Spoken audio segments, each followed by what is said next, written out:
As many as 85 million Americans are under excessive heat warnings or heat advisories. The heat, oppressive and deadly. At least 5 deaths have been reported so far.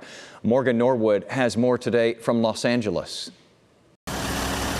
Flames from the Oak Fire once again exploding overnight. Smoke billowing into the sky so thick it can be seen from the International Space Station. This time-lapse showing the growing plumes. The fire tearing through nearly 17,000 acres near Yosemite National Park since Friday and forcing more than 3,800 to evacuate their homes.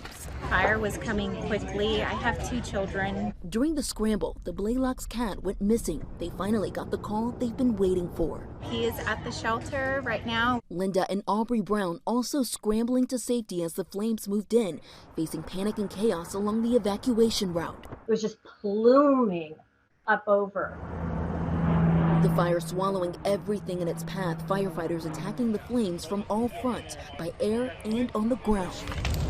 But despite the wind, firefighters have been able to make some progress. Still, the blaze has taken out several buildings and now threatens thousands more. The growth of this fire is pretty amazing given the fact of how quickly we had resources there. Nearly 60% of California is in the second highest level of drought, but the Oak Fire is in the exceptional drought, the highest level. ABC's Ginger Z is on the ground. Now, how much does climate change have to do with this? Of course, land use, where we build, how we treat our forests, that all is some of the biggest reasons. How we start fires, more than 80% of them are started by humans, non-maliciously mostly, but still.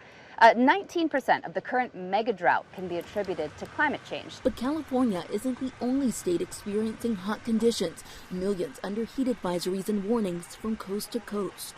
And according to a recent study, the risk of uncontrolled extreme wildfires may increase by 14% by 2030 due to climate change. The risk jumps to 30% by 2050 and 50% by the year 2100. Morgan Norwood, ABC News, Los Angeles.